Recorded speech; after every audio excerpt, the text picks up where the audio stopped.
day mga ka-EA. So for today's video, eto nga medyo hindi maganda yung kinalabasan noong huli nating vlog, no, yung last part, kasi nga pinakawalan natin si Pula, yung future stockbird, no. So hindi ko na napakita sa video, pumitik. So marami sa inyo yung iba nakita na nga sa thumbnail ng video natin na to, na hinahanap natin ang ating ibon na pang stockbird. So ang update, meron din tayong training ngayon at ang bitaw dyan sa may Alaminos, Laguna, dito sa BFRC, also known as Talunan. So nag-release yung club namin mga around 6:55 ng umaga. So ito yung sitwasyon sa breeding section natin, tapos na magpakain.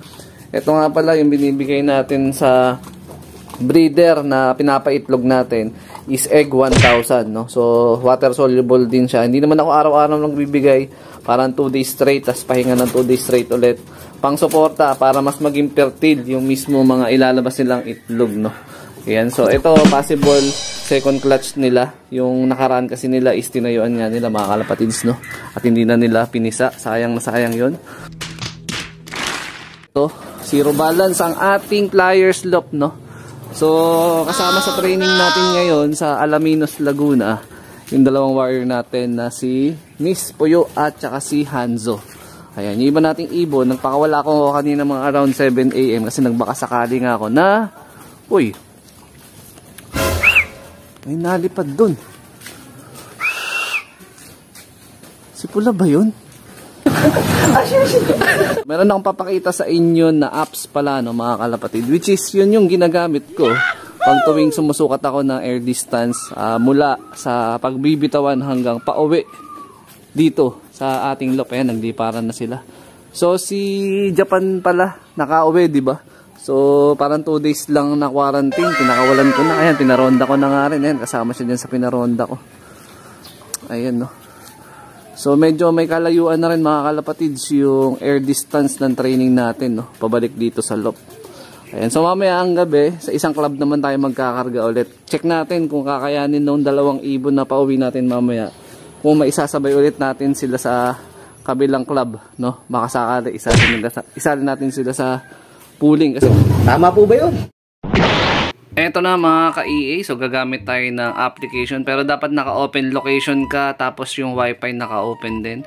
So airline yung ginagamit ko apps dito. So pag naka-open yung location, naka-pinpoint agad yan kung saan kayo, tapos tap nyo lang para masukat natin. Tapos zoom out nyo lang ng pakonti-konti hanggang sa lumabas yung pinaka-image.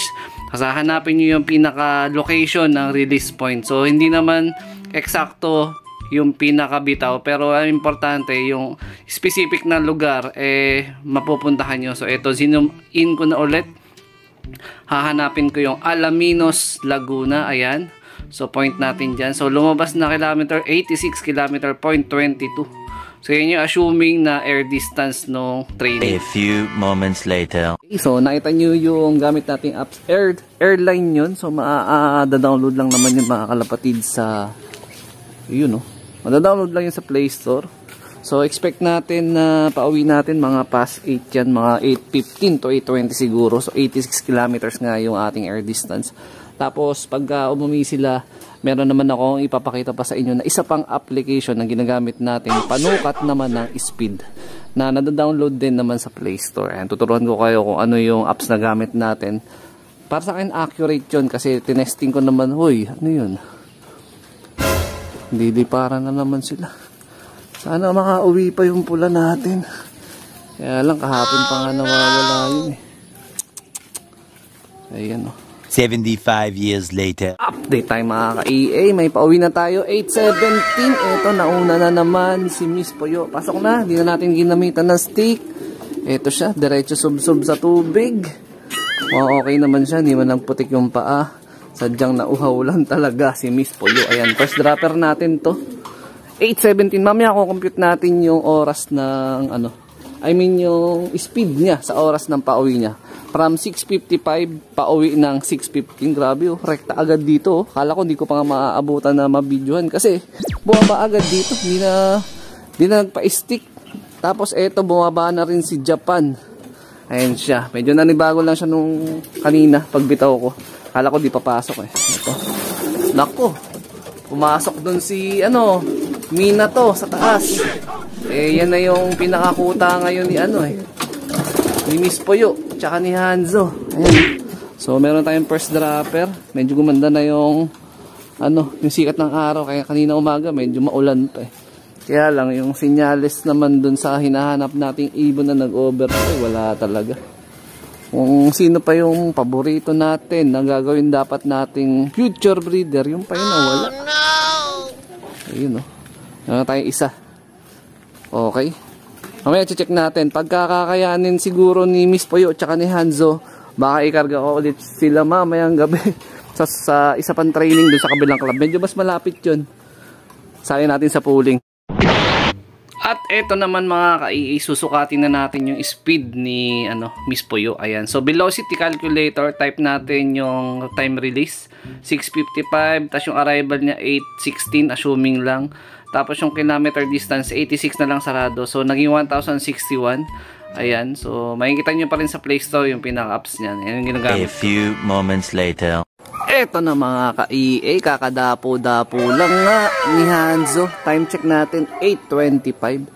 Almost 9 minutes yung pagitan nila. Pasok na!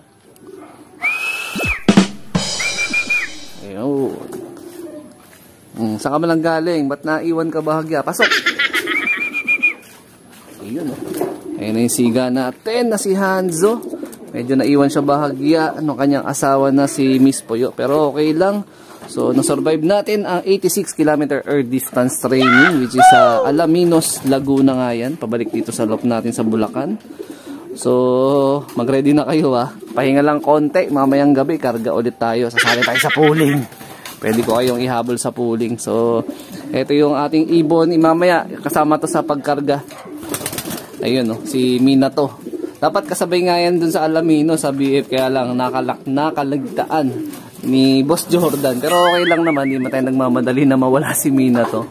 Ayun medyo malaki din kasi yung talon kasi galing siya, Pililya pa lang siya yung pinaka-markings niya Pililya Rizal pa lang. So yung Alaminos nasa 86 na. So possible, talon nun nasa 30 plus o 40 plus kilometers na. Pero baka sa susunod na mga linggo, ihahabol ko na talaga siya. Kasi naka young bird category ng BFRC na singsing yan So sayang naman. Na si Japan natin, ikukondisyon natin, ilalaro ulit natin yan sa susunod na race, which is next year, kasabay ng Team Summer natin. So dito ko natatapusin tong video na to. Ayan, shoutout sa mga solid supporter natin dyan. Mag-aalimutan mag-like, comment, and share siyempre.